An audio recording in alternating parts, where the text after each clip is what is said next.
मैं आप सब लोगों का प्रभु यीशु मसीह की हजूरी में स्वागत करता हूं। प्रभु आज आपको फ्रेश अनॉइंटिंग दें, फ्रेश मसा दें और आप प्रभु में इसी तरह से बढ़ते जाएं, प्रभु में ग्रो होते जाएं। जिस तरह से एक बच्चा अपनी लाइफ में जवान बन जाता है, बड़ा हो जाता है, आप भी पवित्र आत्मा की शक्ति पाकर प्रभु में बढ़ते जाएं। जब यीशु मसीह आकाश के बादलों पर आए, आप भी प्रभु के साथ उठाए जाएं। बोलो हालेलुया। सो परमेश्वर आपको ग्रो करना चाहता है, आपको सिखाना चाहता है। प्रभु आपके आत्मिक जीवन को ब्लेस करना चाहता है। आप नॉर्मल लोग नहीं, आप परमेश्वर के चुने हुए लोग हैं। आपको परमेश्वर ने अपने राज्य के लिए चुना है और अधिकार दिया है। जोर से बोलो हालेलुया।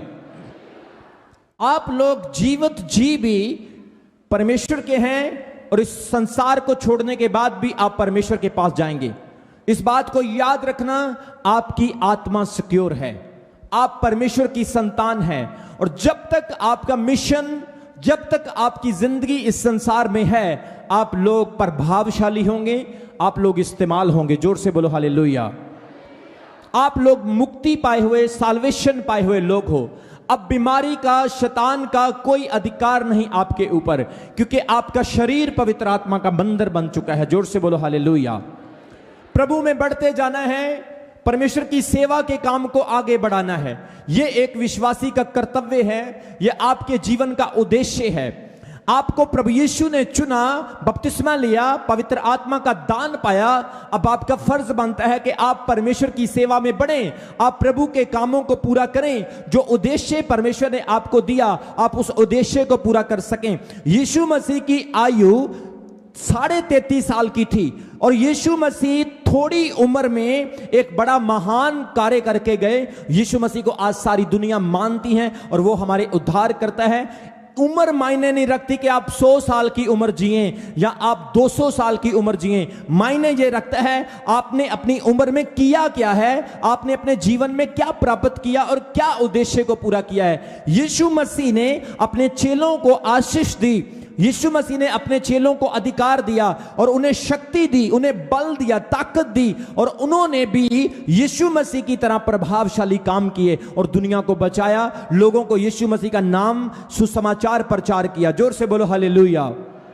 चमकौर साहब कलीसिया, अगर आपने बरकत पानी है, आपने अपने जीवन के उद्देश्य को सफल बनाना है, तो आपके जीवन का उद्देश्य तब भी पूरा हो पाएगा जब आप यीशु मसीह के वचन को पूरा करेंगे। अगर आप यीशु मसीह के वचन को अपने जीवन में पूरा नहीं करोगे तो आपके जीवन का उद्देश्य पूरा नहीं होगा। हर एक के जीवन में एक उद्देश्य है। कोई कहता है मैं अपने जीवन में बिजनेसमैन बनना चाहता हूं, मैं इंजीनियर बनना चाहता हूं, यह भी एक उद्देश्य है। कोई कहता है मैं विश्वासी बनना चाहता हूं, मैं पास्टर बनना चाहता हूं, मैं एवेंजलिज्म करना चाहता हूं, यह भी एक उद्देश्य है। अगर आप अपने जीवन में प्रभु का उद्देश्य नहीं पूरा कर पाएंगे, मिशन नहीं पूरा कर पाएंगे, तो इस संसार में आपका आना व्यर्थ होगा, उसका कोई फायदा नहीं। अगर आपने मिशन को पूरा किया, आप प्रभु में बढ़ेंगे, तो परमेश्वर का उद्देश्य भी पूरा होगा और आपकी जरूरत, आपका दर्शन भी पूरा होगा। और जाते समय आप उदास नहीं होंगे, आप खुश होंगे कि हां मैंने कुछ किया है परमेश्वर के लिए। ताली बजाओ उस खुदावंद के लिए जोर से बोलो हालेलुया।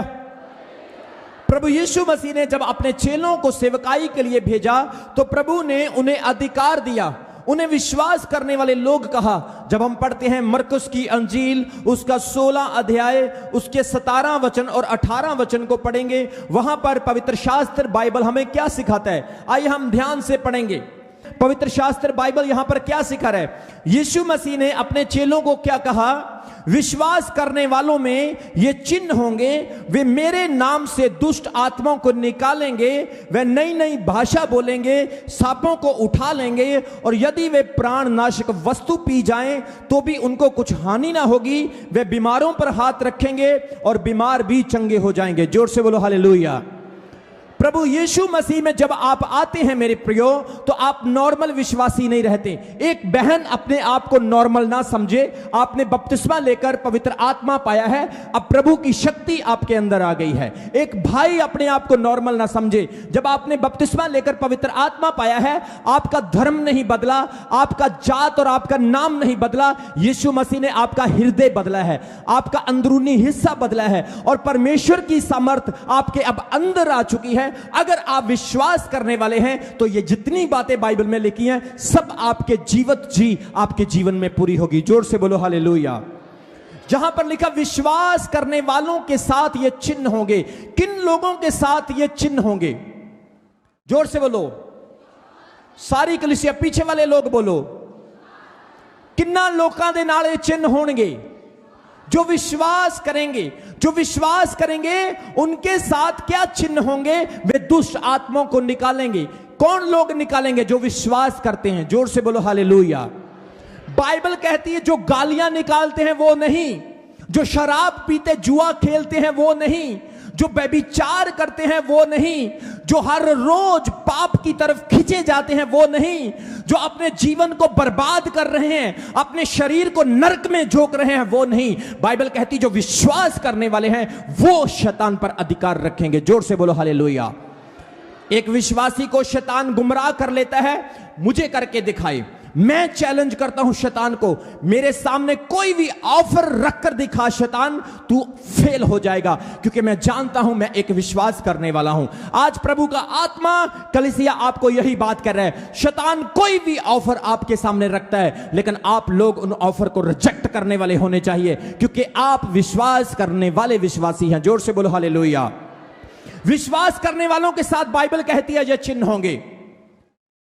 नशा करने वालों के साथ नहीं होंगे, गालियां निकालने वालों के साथ, बुरे काम करने वालों के साथ, अविश्वास और शक करने वालों के साथ ये चिन्ह नहीं होंगे, पर विश्वास करने वालों के साथ ये चिन्ह होंगे। बाइबल कहती है यीशु ने कहा वे मेरे नाम से दुष्ट आत्मा को निकालेंगे। बोलो आमीन। यीशु के नाम से आप अगर कहोगे तो दुष्ट आत्मा जाएगी। बोलो हालेलुया। किसी प्रधानमंत्री के नाम से नहीं जाएगी, बाइबल कहती है। किसी महान व्यक्ति के नाम से नहीं, यीशु मसीह के नाम में जाएगी, क्योंकि यीशु मसीह के नाम में सामर्थ्य है। बोलो आमीन। विश्वास करने वालों के साथ ये चिन्ह होंगे। परमेश्वर चिन्हों को प्रकट करने वाला है। बोलो आमीन। परमेश्वर चिन्ह प्रकट करता है। उसने आपके जीवन में भी चिन्ह दिखाया, आप इसीलिए चर्च में बैठे हैं। बोलो आमीन।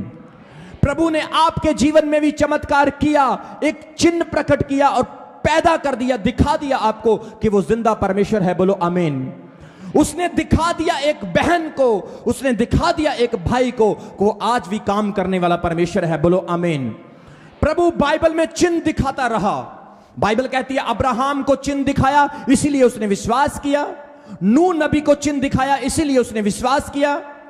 न्यायों की किताब में लिखा है जब इस्राएलियों को अमालेकी और फिलिस्ती सता रहे थे, उन्होंने इस्राएलियों की बेटियों और बहुओं को दुखी किया, उनके अनाज को चुरा लिया जाता था।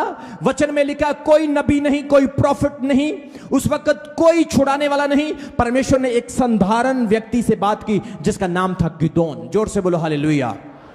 परमेश्वर ने गिदोन को आवाज देकर कहा गिदोन। गिदोन शांत, डर गया, घबरा गया। उसने कहा किसकी आवाज है? उसने कहा मैं तेरा यहोवा परमेश्वर हूं। उसने कहा कौन परमेश्वर? अगर तू परमेश्वर है, शक्तिशाली है, तो हम लोग तो अनाज से भूखे मर रहे हैं, हम लोग तो दुख में अपना जीवन व्यतीत कर रहे हैं। अगर तू हमारा परमेश्वर है, अब्राहम, इसहाक और याकूब का खुदा है, तो तू कहां है? हमें इस दुख में तूने क्यों छोड़ दिया है परमेश्वर? उसने कहा बेटा मत डर, खड़ा हो, मैं तुझे इन विरोधियों से और दुश्मनों से छुड़ाने के लिए जा रहा हूं। वचन में लिखा परमेश्वर ने एक नॉर्मल, एक साधारण व्यक्ति को कहा कि मैं तुझे छुड़ाने के लिए जा रहा हूं।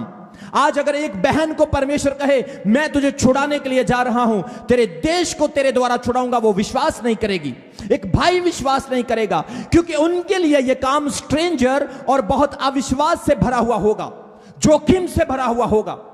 लेकिन बाइबल कहती जब गिदोन ने इस आवाज को सुना, उसने कहा परमेश्वर मैं इतना बड़ा रिस्क नहीं ले सकता हूं, वो 30,000 दुश्मन हैं, मैं अकेला क्या करूंगा? प्रभु ने उसको कहा विश्वास कर। उसने कहा मैं तब विश्वास करूंगा जब तू मुझे चिन्ह दिखाएगा। गिदोन ने प्रभु से चिन्ह मांगा। बोलो हालेलुया।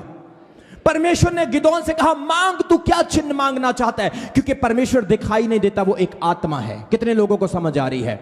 बाइबल में यूहन्ना की अंजील उसके 1 अध्याय उसके 18 वचन में यीशु मसीह ने यह बात कही, पिता को किसी ने नहीं देखा, सिर्फ पुत्र ने उसको प्रकट किया है। जोर से बोलो आमीन। परमेश्वर को किसी नहीं देखा। परमेश्वर एक आत्मा है, लेकिन यीशु मसीह को जिसने देखा उसने परमेश्वर को देखा है, क्योंकि यीशु मसीह ही परमेश्वर है। जोर से बोलो आमीन। यूहन्ना 10:38 में कहता है, जिसने मुझे देखा उसने पिता को देखा, पिता मुझ में और मैं पिता में रहता हूं। जोर से बोलो आमीन। गिदोन एक अनविजिबल गॉड से बात कर रहा था। वो परमेश्वर दिखाई नहीं दे रहा था, लेकिन उसकी आवाज आ रही थी। आज भी परमेश्वर आपसे आवाज के द्वारा बात करता है। आप कहते परमेश्वर मुझे दिखाई क्यों नहीं देता, लेकिन वो आवाज देता। कितने लोग उसकी आवाज को सुनते हैं, बाकी क्यों नहीं सुनते? आप कंफ्यूज होंगे कि अपोस्टल जी मैं किस तरह से परमेश्वर की आवाज को पहचान सकता हूं? परमेश्वर की आवाज सबको आती है, सबको। एक धर्मी को भी, एक पापी को भी परमेश्वर की आवाज आती है, लेकिन फर्क इतना है कि वो समझते नहीं और वो पहचानते नहीं। कितने लोगों को समझ आ रही है? हाथ नीचे करो, मुझे बताओ कितने लोगों को सुबह सुबह ये मन में आवाज आती है, उठ और प्रार्थना कर? कितने लोगों को ये परमेश्वर की आवाज है? जोर से बोलो हालेलुया। अगर आप सुबह उठकर प्रार्थना नहीं करते, इसका अर्थ क्या है? कि आप परमेश्वर की आवाज को इग्नोर कर रहे हो। अगर आप उठकर प्रार्थना करते हो, इसका मतलब कि आपने परमेश्वर की आवाज को सुना तो जरूर, लेकिन उसको पूरा भी कर दिया। जोर से बोलो आमीन। जोर से बोलो आमीन। आमीन जोर से बोलेंगे तो आशीष मिलेगी। बोलो आमीन। बाइबल कहती है, गिदोन ने कहा प्रभु मुझे चिन्ह दिखा। परमेश्वर ने कहा मांग, क्या चिन्ह मांगता है? उसने कहा एक ऊन है मेरे पास, इस ऊन के कपड़े के ऊपर वाली साइड पर ओंस पड़े और नीचे वाली साइड सूखी रहे, तो मैं जान लूंगा कि तू परमेश्वर है और मुझसे बात कर रहे। बाइबल में लिखा, उसने देखा बिल्कुल वैसे ही हुआ। ऊपर वाली साइड पर ओंस थी, नीचे वाली साइड सूखी थी। अब दूसरी बार उसने परमेश्वर की परीक्षा मांगी और उसने कहा प्रभु यदि तू मुझे दूसरा चिन्ह दिखाए, नीचे ओंस हो और ऊपर सूखा हो, तब मैं विश्वास करूंगा। बाइबल कहती है ऐसा ही हुआ। उसने सुबह उठकर देखा, नीचे ओंस थी, ऊपर सूखा था। इससे उसने विश्वास किया कि सचमुच परमेश्वर यहोवा मुझसे बात कर रहे हैं। बाइबल कहती है परमेश्वर ने उसे खड़ा किया। बाइबल कहती है 30,000 से ज्यादा दुश्मन थे।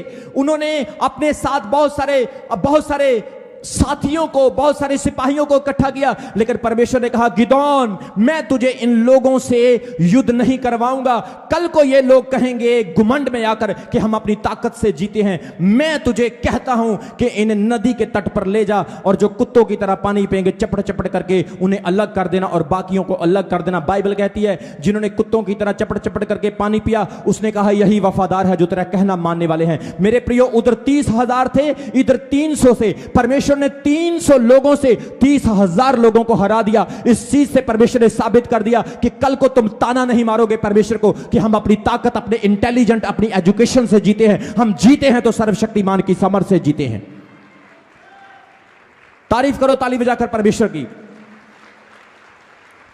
परमेश्वर चिन्ह दिखाने वाला। बाइबल कहती है जब नूह नबी का फ्लड आया, कितने लोग नूह नबी के बारे में जानते हैं? परमेश्वर ने नूहा से बात की। उत्पत्ति की किताब उसके 7 अध्याय उसके 6 अध्याय में लिखा, परमेश्वर ने कहा मैं इस संसार को नाश करने पर हूं, क्योंकि संसार में पाप बढ़ चुका है, कोई मेरी बात सुनने वाला नहीं, मैं मनुष्य की सृष्टि करके पछता रहा हूं। परमेश्वर ने कहा अब मैं संसार को नाश करूंगा। नूह से बात की और नूह से कहा तू एक जहाज बना। बाइबल कहती है उसने जहाज बनाया, कोठरियां बनाई, दरवाजे बनाए। परमेश्वर ने उसको एक नक्शा दिया और उस नक्शे के मुताबिक उसने जहाज बनाया और उसके 8 परिवार के मेंबर बच गए। किसी ने नूह का 120 साल तक कोई प्रचार नहीं सुना, विश्वास नहीं किया, सब के सब डूब करके मर गए। आज सेम सिचुएशन है मेरे प्रियो, आज सेम काम इस संसार में हो रहा है। लोग नूह की आवाज को नहीं पहचान रहे। वो कहते कोई बाढ़ नहीं आएगी, कोई बादल नहीं आएगा, कोई फ्लड नहीं आएगा, और नूह अपना काम करता जा रहा है, जहाज को तैयार करता जा रहा है, उसका परिवार बच गया। आज जो लोग नूह की आवाज को सुनेंगे वो लोग जहाज में एंटर होंगे, बाकी सब के सब नाश होंगे। कितने लोगों को समझ आ रही है? कितने लोग बचना चाहते हैं? मेरे प्रियो, वो जहाज कौन है? वो जहाज यीशु मसीह है। वो जहाज यीशु मसीह है। मेरी बात को सुनो ध्यान से। वो जहाज यीशु मसीह ने कहा वो द्वार मैं हूं। कौन सा द्वार? यीशु मसीह ने नूह के जहाज का इशारा किया, जो उसके जहाज को द्वार लगा हुआ था वो द्वार मैं हूं, जो इसमें प्रवेश करेगा वो बचेगा, वो मरेगा नहीं। तारीफ करो परमेश्वर की। कितने लोग मरना चाहते हैं? कितने लोग पूरी अनंत काल की मौत लेना चाहते हैं? कोई नहीं। कितने लोग जीवन लेना चाहते हैं, अनंत काल का जीवन? तो यीशु मसीह के अंदर आ जाओ। वो जहाज है, वो डूबने वाला नहीं, वो तारने वाला जहाज है। तारीफ करो उस खुदावंद की, ताली बजाकर। बाइबल कहती है नूह के 8 मेंबर परिवार के बच गए, सबके सब नाश हो गए, पानी में डूब के मर गए। कोई उस वक्त कह रहा है नूह मुझे बचा, नूह मेरी मदद कर, देख मैं तेरा चाचा, मैं तेरी ताई, मैं तेरा मामा, मैं तेरा भाई, मुझे बचा। नूह ने कहा उस वक्त तुम्हारे पास टाइम था 120 साल, तुमने सुनी नहीं, लेकिन अब समय निकल चुका। यह द्वार कोई रिमोट से मैंने बंद नहीं किया, यह द्वार किसी मैंने कुंडी लॉक से बंद नहीं किया, यह द्वार परमेश्वर की मर्जी से बंद हुआ और उसकी मर्जी से ही खुलेगा। मैं आज आपको बता रहा हूं कलीसिया, आज द्वार परमेश्वर की इच्छा से आपके लिए खुला हुआ है। अगर आप अंदर आ जाओगे आप बच जाओगे, अगर द्वार बंद हो गया, बाइबल कहती मत्ती 25 अध्याय, उन 5 समझदारों और 5 मूर्खों की तरह द्वार फिर नहीं खुलेगा। कितने लोगों को समझ आ रही है? बोलो हालेलुया, बोलो हालेलुया। परमेश्वर ने सारी दुनिया को नाश किया। क्यों नाश किया? क्योंकि लोग परमेश्वर की आज्ञा से दूर थे, अपनी मनमर्जी, मूर्ति पूजा, बुतों की पूजा, बाबों, सियाणों, तांत्रिकों, दुनिया के काम कर रहे थे लोग। आजकल के टाइम में क्या हो रहा है? कितने लोगों को समझ आ रही? आज भी सेम सिचुएशन हो रही है, सेम काम हो रहा है। लोग मूर्ति पूजा कर रहे हैं, कोई किसी की मूर्ति बना रहा है, कोई किसी की मूर्ति बना रहा है, कोई पेड़ की पूजा कर रहे हैं, कोई तांत्रिकों के पास जाता है, कोई बाबों सियाणों के पास जाता है। अरे तुम जिंदा परमेश्वर की उपासना करके मुर्दों के पास क्यों जा रहे हैं? मुझे ये बताओ। जोर से बोलो हालेलुया, जोर से बोलो हालेलुया। क्या जिंदों के लिए मुर्दों से पूछा जाता है? हमारा परमेश्वर जिंदा है, उसकी कब्र आज भी खाली है, उसकी कब्र पे लिखा वो यहां नहीं, वो अपने वचन के अनुसार जी उठा है। आपको गर्व होना चाहिए, आपको प्राउड होना चाहिए कि आप जिंदा परमेश्वर की आराधना करने वाले लोग हैं। जोर से बोलो हालेलुया।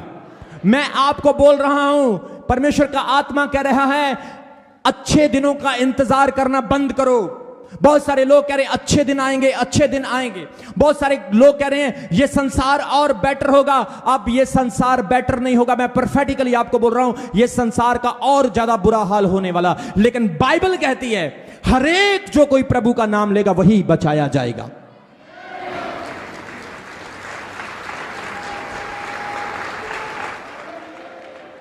इलोन मस्क मंगल ग्रह के ऊपर जिंदगी ढूंढ रहा है। दुनिया के बड़े बड़े वैज्ञानिक चांद के ऊपर जिंदगी ढूंढ रहे हैं। जिंदगी ना चांद के ऊपर है, ना जिंदगी मंगल ग्रह के ऊपर है। बाइबल कहती है जिंदगी यीशु मसीह के पास है। यीशु मसीह ने कहा मार्ग, सत्य और जीवन मैं हूं। कितने लोगों को जिंदगी चाहिए? पतरस ने यीशु मसीह को क्या कहा था? प्रभु हम तुझे छोड़कर कहां जाएं, क्योंकि जीवन की बातें तेरे पास हैं। बाइबल कहती है जब यीशु मसीह ने 5000 लोगों को 5 रोटी और 2 मछलियों से पेट भरा, तो लोग 3 दिन से यीशु का वचन सुन रहे थे, उनको भूख ही नहीं लगी। सोचकर देखो यीशु की बातों में कितनी सामर्थ है। भूख भी भूल गए लोग, 3 दिन तक भूख ही नहीं लगी उनको। तारीफ करो ताली बजाकर जोर से परमेश्वर की। जब परमेश्वर ने संसार को नाश किया, बाइबल कहती है उसने नूह को एक चिन्ह दिया। परमेश्वर ने कहा अब परमेश्वर का आत्मा इंसान के साथ लो विवाद ना करता रहेगा, इसलिए मैंने प्रण लिया अब से मैं इस संसार को पानी से नहीं नाश करूंगा। परमेश्वर ने वादा किया और नूह को एक चिन्ह दिखाया। कितने लोगों को समझ आ रही? वो चिन्ह क्या था? सतरंगी पींग, एक रैम्बो। कितने लोग देखते हैं जब बारिश होती है एक पींग पै जाती, पींग एक रैम्बो बन जाता है। वो रैम्बो कैसे बनते हैं? परमेश्वर ने बाइबल में सबसे पहले वो रैम्बो जो है, उत्पत्ति की किताब उसके 7 अध्याय में पढ़कर देखना, सबसे पहले बाइबल में वहां पर देखा गया। वो जब आप उस पींग को देखते हो, आप उस झूले को देखते हो, सतरंगी पींग को देखते हो, वो इस चीज को याद करवाती है कि परमेश्वर ने नूह के साथ वादा बांधा था कि अब मैं पानी से नहीं इस संसार को नाश करूंगा। आप जब भी बारिश के बाद उस रैम्बो को देखते हो, आप याद कर लेना कि इस संसार का नाश कैसे हुआ था। लेकिन अब आपके पास टाइम है कलीसिया, अब आपके पास मौका है। उस मौके को नाश ना करें, बर्बाद ना करें, उस मौके को अपनी जिंदगी से दूर ना करें। आज नौजवान लोग मस्ती में झूम रहे हैं, पबों में, क्लबों में बियर पी के, शराब पी के, दुनिया परमेश्वर के से दूर है, अपनी मौज मस्ती में मगन हो चुकी। लेकिन मैं बता रहा हूं, नूह नबी के टाइम के जैसे ही होगा, आपको पता भी नहीं चलेगा कब विपदा सर पर आकर खड़ी हो जाएगी। लेकिन बाइबल एक गुड न्यूज आपको देती है, हर एक जो कोई प्रभु का नाम लेगा वो बचाया जाएगा। जोर से बोलो आमीन, जोर से बोलो हालेलुया।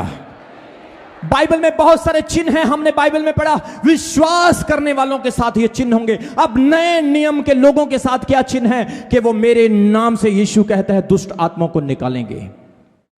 आज आप देखते हैं कलीसिया में कितने लोगों से दुष्ट आत्माएं निकलती है, किसके नाम से? जोर से बोलो, किसके नाम से? दुष्ट आत्माएं एक ही नाम से डरती है, यीशु मसीह के नाम से। ये चिन्ह है। सबसे पहला चिन्ह क्या है कि वो मेरे नाम से दुष्ट आत्मा को डांटेंगे। जब हम पढ़ते हैं प्रेरितों के काम, उसका 16 अध्याय, उसके 16 वचन से लेकर 18 वचन तक हम एक प्रूफ देखते हैं बाइबल में कि एक औरत जो भविष्यवाणी करने वाली थी, उसके अंदर दुष्ट आत्मा थी। याद रखें, दुष्ट आत्मा भी भविष्यवाणी कर सकती है। कितने लोगों को समझ आ रही? जोर से बोलो हालेलुया। यहां पर लिखा, जब वे प्रार्थना करने की जगह में जा रहे थे तो हमें एक दासी मिली जिसमें भावी कहने वाली आत्मा थी, और भावी कहने से वह अपने स्वामियों के लिए बहुत कुछ कमा लेती थी। वह पौलुस के पीछे चिल्लाती हुई आ रही थी और जोर जोर से बोल रही थी कि ये मनुष्य परम प्रधान ईश्वर के, परमेश्वर के जन हैं, जो बहुत सारे लोगों को उद्धार का मार्ग दिखाते हैं। वह बहुत दिन तक उनके पीछे घूमती रही। पौलुस इससे दुखी हो गया और उसने मुंह फेर कर उस आत्मा को कहा, मैं तुझे यीशु के नाम से आज्ञा देता हूं कि उस में से निकल जा। और बाइबल कहती है वो उसी घड़ी उसको छोड़कर निकल गई। एक औरत के अंदर दुष्ट आत्मा है। ये दुष्ट आत्मा के हम गुण देखते हैं। वैसे तो दुष्ट आत्मा में गुण होते नहीं, लेकिन उसके मुताबिक शायद होंगे। जोर से बोलो हालेलुया। वो क्या बोल रही है? भविष्यवाणी करती है। आज कलीसिया बहुत सारे लोगों के पीछे लग जाती जो भविष्यवाणी करती है। याद रखो, दुष्ट आत्माएं भी भविष्यवाणी कर सकती है। दुष्ट आत्माएं भी आपका भविष्य बता सकती है, लेकिन वो सिर्फ भविष्य बता सकती है, भविष्य को सवार नहीं सकती है। परमेश्वर भविष्य बताता भी है और भविष्य को सवार भी देता है। जोर से बोलो हालेलुया। ये भविष्यवाणी कर रही है और भविष्यवाणी भी बहुत अच्छी कर रही है। दुष्ट आत्मा भी कभी कभी सच बोल देती है। उसको पता था सच बोलूंगी तो बची रहूंगी, अगर झूठ बोलूंगी तो आज पिटाई बहुत होगी। आज प्रभु का दास कोई नॉर्मल नहीं, आज पौलुस यहां पर घूम रहा है। जोर से बोलो हालेलुया। पौलुस के पीछे पीछे आकर शोर मचा रही है। मैं बताना चाहता हूं, पौलुस और प्रभु का दास पतरस जब परमेश्वर की सेवा करते थे तो उनको कभी कभी छिप छिप के भी सेवा करनी पड़ती थी। उस वक्त यहूदी उनके विरोध में थे। बहुत सारे लोग उनको यीशु मसीह का प्रचार करने से रोक रहे थे, जिसकी वजह से उन्हें छिप छिप के सेवकाई करनी पड़ रही थी। लेकिन ये शैतान बाहर से तो बहुत अच्छा बन रहा था, अंदर से इसकी प्लानिंग क्या थी कि पौलुस पतरस को फंसाया जाए, लोगों के सामने एक्सपोज किया जाए और लोग इनके प्रचार को रोकें। बाइबल कहती है क्या हुआ?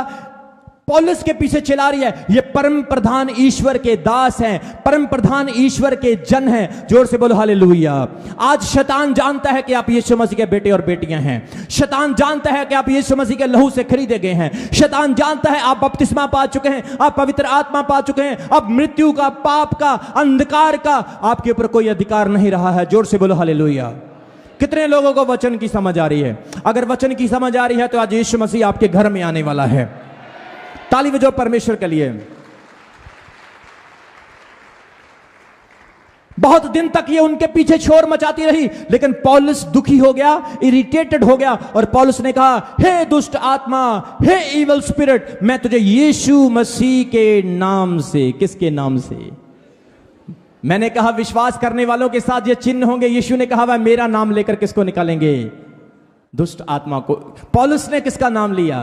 पौलुस ने यह नहीं कहा मेरे नाम से निकल जा। लेकिन मैं बताना चाहता हूं, पौलुस इतना बड़ा प्रभु का दास जो स्वर्ग में चला जाता है, पौलुस प्रभु का दास जो 10,000 से ज्यादा शब्दों में अन्य भाषा में प्रार्थना करता है, वो प्रभु यीशु के नाम से दुष्ट आत्मा निकालता है, तो ये छोटे मोटे क्या कर सकते हैं? जोर से बोलो आमीन। पौलुस ने क्या कहा? मैं तुझे यीशु के नाम में कहता हूं निकल जा। उसके अंदर से दुष्ट आत्मा निकल गई। वो भावी करने वाली, वो भविष्यवाणी करने वाली पैसे कमा रही थी अपने स्वामियों के लिए। उनके स्वामियों को पता चल गया कि दुष्ट आत्मा निकल गई, हमारा कारोबार बंद हो गया। बाइबल में लिखा है उन्होंने पकड़ा और पौलुस और सिलास को जेल में डाल दिया। और जैसे ही वो जेल में डल रहे हैं, आधी रात के समय आराधना कर रहे हैं, वहां पर भूकंप आता है, नींवें हिल जाती है, दरवाजे खुल जाते हैं, स्वर्गदूत आते हैं, उन्हें छुड़ा लेते हैं।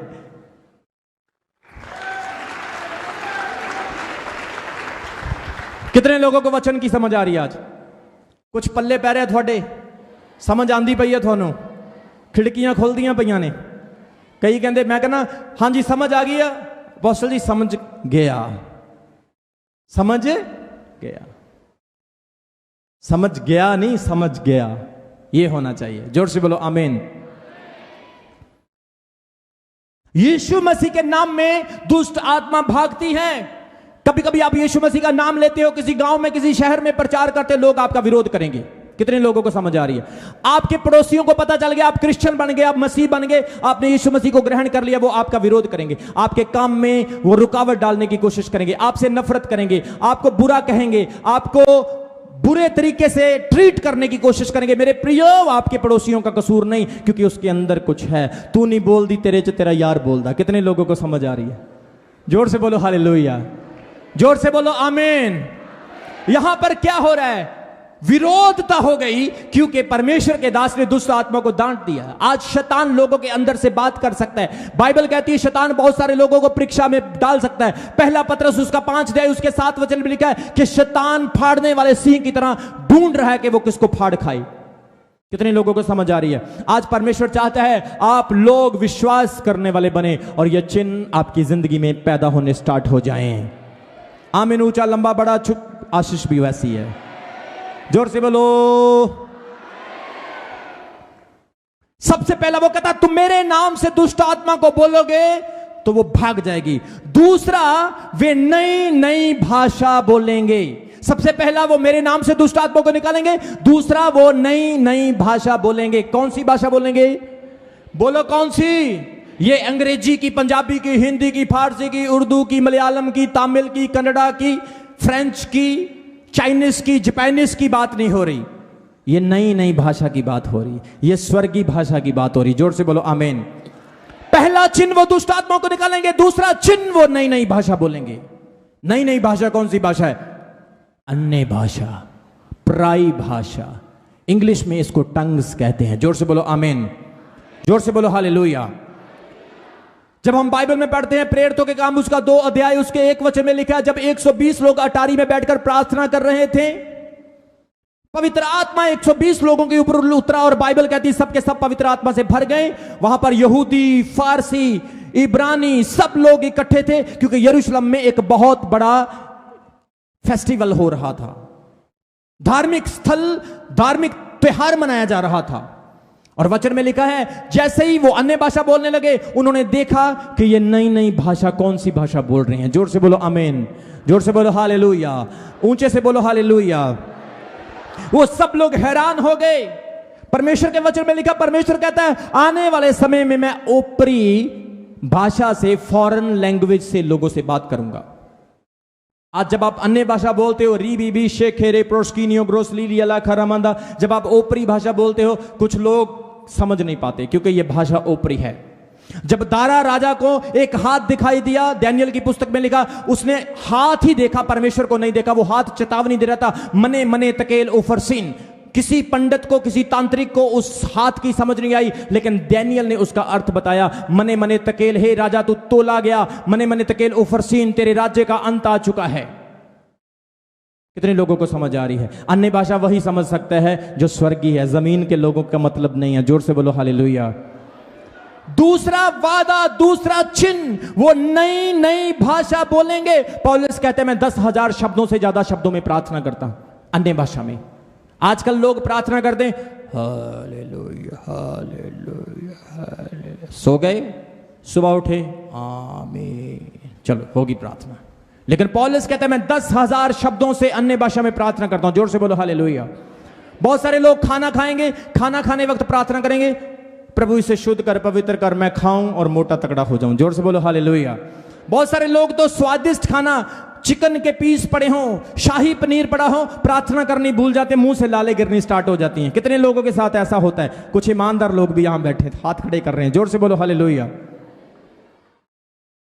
वो जैसे ही सब्जी को देखते हैं, चिकन मटन को देखते हैं, वो प्रार्थना करनी भूल जाते, और जब पेट में जाता फिर उनको याद आता, ओह प्रार्थना करनी थी, मैं तो भूल ही गया। फिर पेट के ऊपर हाथ रख के बोलते, प्रभु जितना भी खाया सब हजम हो जाए। कितने लोगों को समझ आ रही? प्रार्थना करना एक विश्वासी के लिए चाबी है, एक ताकत है। जब तक आप प्रार्थना करोगे आप बचे रहोगे। जोर से बोलो हालेलुया, जोर से बोलो आमीन। हमारे चर्च के कुछ बलीवर थे, बड़े विश्वास योग्य थे, उनके एक परिवार के मेंबर को किसी तांत्रिक ने, किसी बाबे ने अपने बस में कर लिया। वो उनको उल्टी सीधी बातें बताने लगा, वो उनके वश में पड़ गए, उनके घर का हाल बुरा हो गया, झगड़ा होने लगा, लड़ाई होने लगी, परिवार में बड़ी समस्या आ गई, यहां तक कि सब लोग एक दूसरे को मारने पर आ गए। मैंने उनके साथ मीटिंग की, उनके लिए प्रार्थना की। मैं विश्वास करता हूं कि सब ठीक हो चुका है। कारण जब आप वचन पढ़ना और प्रार्थना करना बंद कर देते हैं, गारंटी नहीं है आपके बचने की, आप गुमराह हो सकते हैं। जब आप वचन पढ़ेंगे, प्रार्थना करेंगे, आप गुमराह नहीं होंगे, आप बचे रहेंगे। जोर से बोलो हालेलुया। नहीं तो कोई भी आपको पीछे लगा सकता है। कोई तांत्रिक आएगा, आप उसको हाथ दिखाएंगे। बहुत सारी भैणा, कई बारी भैणा दे घर कोई मंगण वाला याद है, हाथ दसन लग जाए, भाई देखी मेरी किस्मत दे विच की लिखिया। कितने लोगों को समझ आ रही मेरी बात की? आपको हाथ नहीं दिखाना है, आप परमेश्वर के हाथ पर हो ऑलरेडी। उस पर विश्वास रखोगे तो बड़े काम होंगे। जोर से बोलो आमीन, जोर से बोलो हालेलुया। पहला कुरिन्थियों उसका 14 अध्याय उसके 2 वचन में हम जब पढ़ते हैं, वहां पर अन्य भाषा के बारे में क्या लिखा? क्योंकि जो अन्य भाषा में बातें करता है वह मनुष्य से नहीं परंतु परमेश्वर से बातें करता है, इसलिए कि उससे कोई नहीं समझता, क्योंकि वह भेद में होकर आत्मा में बोलता है। जोर से बोलो हालेलुया। पहला कुरिन्थियों 14:2 में लिखा है, जो अन्य भाषा में प्रार्थना करता है वो स्वर्गीय बातें करता है, वो परमेश्वर से बातें करता है। कितने लोग यहां पर अन्य भाषा बोलते हैं? जब मैं नया नया सेवकाई में आया, कुछ लोग कहते थे कावां दियां बोलियां बोल दे, लेकिन जो हमें बोलते थे कावां दियां बोलियां बोल दे, आज वही अन्य भाषा बोलते हैं। यह परमेश्वर की सामर्थ है। जो परमेश्वर को बुरा कहेंगे वही बाइबल का प्रचार करेंगे, जो परमेश्वर को बुरा कहेंगे वही लोग परमेश्वर की सेवा करेंगे, जो परमेश्वर से भागेंगे योना नबी की तरह वही परमेश्वर का प्रचार करेंगे। कितने लोगों को समझ आ रही आज के वचन की? जोर से बोलो हालेलुया। पहला वो दुष्ट आत्माओं के निकालेंगे, दूसरा वो नई नई भाषा बोलेंगे, और बाइबल में लिखा है तीसरा वे सांपों को उठा लेंगे। कितने लोगों को समझ आ रही है? तीसरा वे सांपों को उठा लेंगे। कितनी कलीसिया के लोग हैं यहां पर जो सांप ਨੂੰ चुक सकते अपने हाथ नाल? किन्ने जाने? किसी ने भी हाथ नहीं खड़ा किया। नकली सांप कितने लोग उठाएंगे? प्लास्टिक वाला वो तो बच्चे भी उठा लेते हैं। असली वाला सांप कितने लोग उठा सकते हैं? मैं आपको बताना चाहूं, साधु सुंदर सिंह के बारे में कितने लोग जानते हैं? साधु सुंदर सिंह ये लुधियाना के पास रामपुर गांव है, वहां के रहने वाले थे। साधु सुंदर सिंह की फैमिली से एक प्रभु के दास हुए जिसका नाम था किशन सिंह। किशन सिंह लेह लद्दाख में प्रचार करने के लिए चले गए। सारे बुद्धिस्ट और हिंदू थे वहां पर, कट्टर, कोई विश्वास करने वाला नहीं। उसने यही टॉपिक, सेम टॉपिक प्रचार किया। लोगों ने कहा ठीक है, हम तुम्हारे यीशु मसीह को मानने के लिए तैयार हैं, लेकिन सबसे पहले हम कोबरा सांप तुम्हें लड़वाएंगे। अगर तुम मर गए तो हम विश्वास नहीं करेंगे, अगर तुम बच गए तो हम विश्वास करेंगे। किशन सिंह के माथे पर कोबरा सांप के डंग मराए गए, और बाइबल कहती है वो मुंह के बल गिर गया, लेकिन 5 मिनट के बाद वो फिर खड़ा हो गया। ऐसे ऐसे प्रभु के दास भी हुए हैं जिन्होंने अपना पूरा जीवन प्रभु को दे दिया और प्रभु ने उन्हें इस्तेमाल किया। मेरे फादर साहब को 2007-8 में एक सांप ने डस लिया। मणे मात्रा चर्च बन रहा था, और चर्च में जैसे वो ईंट उठाने लगे, नीचे एक सांप बैठा था, सांप ने उंगली पर डंग मारा। फादर साहब को चक्कर आने लगे, लेकिन 5-10 मिनट के बाद कुछ नहीं हुआ, नॉर्मल हो गए। मैं आपको यह नहीं बोल रहा हूं कि आप सांपों को उठाओ, कहीं घर जाके सांप उठाना शुरू मत कर देना, लेकिन यह विश्वास करने वालों की बात कर रहा हूं जिनके अंदर परमेश्वर स्वयं रहता है। सांप भी उनके लिए लाठी बन जाते हैं और लाठी उनके लिए सांप बन जाते हैं। तारीफ करो जोर से खुदावंद की। सांपों को उठाने का अर्थ क्या है? What is the meaning of handling the snakes? क्या मतलब है सांपों को उठाने का? सांपों को उठाने का मतलब है कि दुष्ट आत्माओं के साथ जंग लड़ना। कितने लोग आपने चर्च में देखे जिनके अंदर से मैंने सांप के आत्मा को निकाला है? कितने लोगों ने देखा है? एक YouTube पे आपने वीडियो देखी होगी किसके अंदर नाग था। कितने लोगों ने देखा? वो ऐसे ऐसे नाग की तरह डांस कर रहा था, हैं? उसके अंदर से जब निकाला वो बच्चा फ्री हो गया। बहुत सारी बहनों को सांप दिखाई देते हैं, बहुत सारे लोगों के अंदर से सांप निकाले जाते हैं। वो सांप असल में सांप नहीं होते, लेकिन शैतान इतना चालाक है वो अपने बड़े रूप बदल लेता है। बाइबल में लिखा शैतान के 666 अंग हैं। कितने अंग हैं शैतान के? जोर से बोलो, जोर से बोलो, जोर से बोलो। 666। कभी भी 666 नंबर नहीं लेना, गाड़ी का, मोटरसाइकिल का, मोबाइल फोन का, घर का। बहुत सारे लोगों को मैंने देखा शौक से लगाया होता है 666। एक भाई आ गया, उसके नंबर था 999। मैंने बोला ये 666 कहां से लगवा लिया? वो बोला 666 नहीं है, ये तो 999 है। मैंने बोला इसको उल्टा करके देखो, 666 ही बनता है। हम शैतान के नंबर पर विश्वास नहीं करते। हमारे ऊपर शैतान की नहीं, पवित्र आत्मा की मोहर लगी हुई है। बोलो हालेलुया, बोलो हालेलुया। हम कोई शैतान का चिन्ह अपने बदन पर, अपने कपड़ों पर नहीं रखते। एक पास्टर था, स्टेज पर प्रचार करने के लिए आ गया, उसकी टी शर्ट के ऊपर स्नेक लिखा हुआ था। मैंने बोला लो देख लो। टी शर्ट खरीद ली, लेकिन देखा है नहीं इसने क्या लिखा है। मैं बड़ी लगन से, बड़े ध्यान से कपड़े खरीदता हूं। जब मैं कपड़े खरीदने के लिए जाता हूं, मैं अपनी शर्ट को, अपनी ट्राउजर्स को, एक एक चीज को चेक करता हूं, इसके ऊपर शैतान का कोई अंक तो नहीं बना हुआ। क्योंकि आजकल कंपनियां, बिजनेसमैन जानबूझ के इन चीजों को, क्योंकि इल्यूमिनाटी का हाथ है इसमें, आपके विश्वास को गिराना। जहां पर शैतान को स्मेल आएगी वहां पर ही वो आएगा, जहां पर उसका चिन्ह होगा वहां पर काम करेगा। कितने लोगों को समझ आ रही है? जोर से बोलो हालेलुया। वो सांपों को उठा लेंगे, मतलब कि वो शैतान को उठा लेंगे। शैतान को हैंडल करने वाले लोग होंगे। बाइबल में लिखा है प्रेरितों के काम उसका 28 अध्याय उसके 3 वचन से पढ़ेंगे। स्क्रीन के ऊपर दिखाओ बेटा। जब पौलुस ने लकड़ियों का गट्ठा खोदकर आग पर रखा तो देखो एक सांप आंच पाकर निकला और उसने उसके हाथ को लिपट लिया। जब उन उंगलियों के सांप हाथ के ऊपर लिपटा हुआ देखा तो उन्होंने आपस में कहा, सचमुच ये मनुष्य हत्यारा है कि ये समुद्र से तो बच गया, लेकिन न्याय ने इसको जीवित ना रहने दिया। तब उसने सांप को आग में झपट दिया। और आगे लिखा है उसे कुछ हानि नहीं पहुंची। और लोगों ने कहा सचमुच इसके अंदर तो देवता रहता है, इसके अंदर परमेश्वर रहता है। बाइबल कहती है पौलुस समुद्र से बचकर बाहर आया, आगे उसने आग जलाई, लकड़ियां इकट्ठा की, लकड़ियों से सांप निकला, सांप ने उसके हाथ को झपट लिया और डस लिया। और लोग कहने लगे ये पापी है इसलिए इसने सांप ने इसको डसा है, सांप ने इसको कट कर लिया, बाइट कर लिया, अब ये मरेगा। लेकिन बाइबल कहती पौलुस को कुछ भी नहीं हुआ। जोर से बोलो हालेलुया। आप सांपों को उठाने वाले होंगे। You will handle the snake, handle the evil spirit.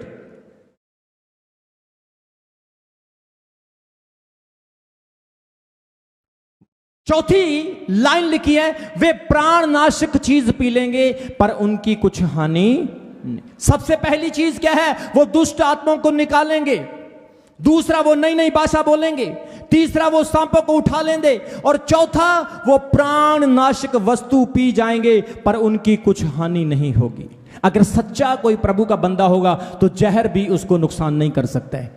अगर सचमुच प्रभु ने उसको यह वरदान दिया है तो इस वरदान से वो जहर के ऊपर भी जीत पा सकता है। बोलो आमीन।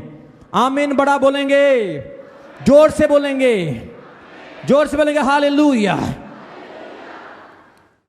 पांचवा और आखिरी है कि वे बीमारों पर हाथ रखेंगे और बीमार चंगे हो जाएंगे। आज बहुत सारे लोग सोचते हैं कि ये पास्टर बीमारों पर हाथ क्यों रखते हैं? जिसको देखो उसके ऊपर हाथ, जिसको देखो उसके ऊपर हाथ, जिसको देखो उसके ऊपर ले हैंड, इसके ऊपर ले हैंड, उसके ऊपर ले हैंड। बीमार है उसके ऊपर भी, चंगा है उसके ऊपर। व्हाई दे डू ले hand on every person? Why?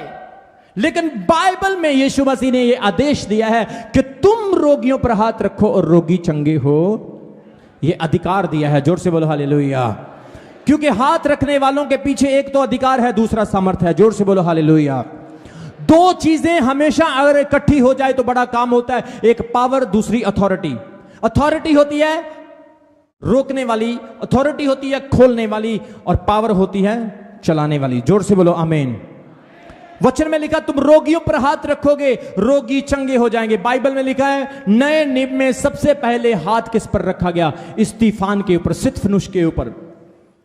प्रेरितों के काम 6 अध्याय उसके 5 और 6 वचन में लिखा है जब उन्होंने स्तिफान को चुना किचन में खाना बनाने के लिए, तो उन्होंने स्तिफान के ऊपर हाथ रखे। हाथ रखने का मतलब है उनको अभिषेक किया, उसको मसा किया। जोर से बोलो हालेलुया।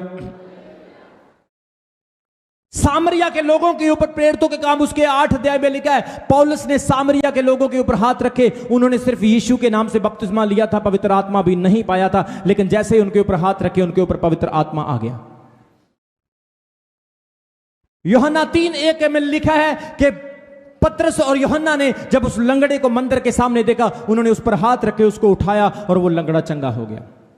जोर से बोलो हालेलुया। प्रेरितों के काम उसके 17 और 18 वचन में लिखा है जब पौलुस का हृदय परिवर्तन हुआ, वो प्रभु का दास बना, वो अंधा हो चुका था। परमेश्वर ने हनन्याह से बात की और कहा जाकर पौलुस की आंखों पर हाथ रख, क्योंकि वो अंधा हो चुका, उसने 3 दिन से कुछ नहीं खाया है। जैसे तू उसके लिए प्रार्थना करेगा उसकी आंखें खुल जाएगी। बाइबल कहती है जैसे उसके लिए प्रार्थना की, हनन्याह ने उसकी आंखों पर हाथ रखा, पौलुस की आंखें खुल गई। विश्वास करने वालों के साथ ये चिन्ह होंगे, वे मेरा नाम लेकर दुष्ट आत्माओं को निकालेंगे, नई नई भाषा बोलेंगे, सांपों को उठा लेंगे, प्राणनाशक वस्तु पी लेंगे, बीमारों पर हाथ रखेंगे और बीमार चंगे हो जाएंगे। Christian practice is a true and practical, it's a practice of the faith. ये फेथ की प्रैक्टिस है। जोर से बोलो आमीन। जोर से बोलो आमीन। फेथ कब काम करता है? जब आपके अंदर स्वयं यीशु मसीह होते हैं, जब आपके अंदर स्वयं होली स्पिरिट होता है। बाइबल में लिखा है उस बंदे ने यीशु मसीह से क्या कहा कि तेरे चेले दुष्ट आत्मा नहीं निकाल सके। यीशु मसीह ने कहा तेरे अंदर विश्वास की कमी है। उसने कहा प्रभु मेरे विश्वास का उपाय कर। अभी तक बहुत सारे लोग हैं जिनके अंदर वो फेथ नहीं जो बाइबल का विश्वास होना चाहिए, वो नहीं है। जिस दिन वो विश्वास आ गया, मैं बोल रहा हूं मुर्दे भी जिंदा हो रहे हैं, मुर्दे भी जिंदा हो रहे हैं। जोर से बोलो हालेलुया। बाइबल कोई झूठा धर्मशास्त्र नहीं है। तिमोथियस की किताब में लिखा परमेश्वर का वचन पवित्र आत्मा की प्रेरणा से लिखा गया है। कितने लोगों को समझ आ रही मेरी बात की? यूज योर फेथ, अपने विश्वास को इस्तेमाल करना है, अपने विश्वास को यूज करना है। आपका विश्वास बहुत कुछ कर सकता है। इसलिए उसने कहा विश्वास करने वालों के साथ ये चिन्ह होंगे, वे मेरे नाम से दुष्ट आत्माओं को निकालेंगे, नई नई बोलियां बोलेंगे, सांपों को उठा लेंगे, प्राणनाशक वस्तु पी लेंगे, कोई नुकसान नहीं होगा, और रोगियों पर हाथ रखेंगे, रोगी चंगे हो जाएंगे। जोर से बोलो हालेलुया। जोर से बोलो हालेलुया। जोर से बोलो आमीन। ऊंचे से बोलो आमीन। जो लोग गर्मी से प्यार करते जोर से बोलो आमीन। जो लोग सर्दी से प्यार करते बोलो आमीन। और सबसे ज्यादा जो यीशु से प्यार करते जोर से बोलो ताली बजाओ प्रभु के लिए जोर से हालेलुया। आज के वचन की कितने लोगों को समझ आई? आपने इस वचन को पहले बहुत बार पढ़ा होगा, लेकिन इस तरह से क्लियरली नहीं आपने सीखा होगा। लेकिन आज प्रभु ने आपको क्लियरली यह वचन सिखाया है कि इस वचन का एग्जैक्टली मीनिंग क्या बनता है। बाइबल को पढ़ा करो। 2 व्यक्ति बचे रहेंगे अपने मसीही जीवन में जो बाइबल पढ़ेंगे और प्रार्थना करेंगे, बाकी सबके सब दुनिया में मिल जाएंगे। जोर से बोलो हालेलुया। विश्वास करने वालों के साथ ये चिन्ह होंगे। आज परमेश्वर आपको चिन्ह देगा कलीसिया। आज परमेश्वर आपको विश्वास देगा। आज प्रभु चाहता है आपकी लाइफ में प्रभु के चिन्ह हों। यहां पर बहुत सारे भाई बैठे हैं, आपकी जिंदगी में प्रभु ने चिन्ह दिखाया है। यहां पर बहनें बैठी, आपके जीवन में प्रभु ने चिन्ह दिखाया है। किसी ना किसी कारण से, किसी ना किसी रीजन से, किसी ना किसी चंगाई से, जॉब से, नौकरी से, प्रमोशन से, पैसे की बरकत से, वीजे से, किसी ना किसी तरीके से प्रभु ने चिन्ह दिखाया है। आप मुकर नहीं सकते। किसी को गाड़ी मिली, किसी को बड़ा घर मिला, किसी की जमीन बच गई, किसी का परिवार बच गया, किसी के अंदर से दुष्ट आत्मा निकली है, किसी का बच्चा ठीक हुआ है, किसी ना किसी के लाइफ में कोई ना कोई काम चिन्ह हुआ है। इसीलिए आप यहां पर बैठे हो, वरना आप लोग इस वक्त बियर बार में बैठकर पार्टी अभी शुरू हुई है ऐसे बोलते। कितने लोगों को समझ हुई है? बोलते ना अभी तो पार्टी शुरू हुई है।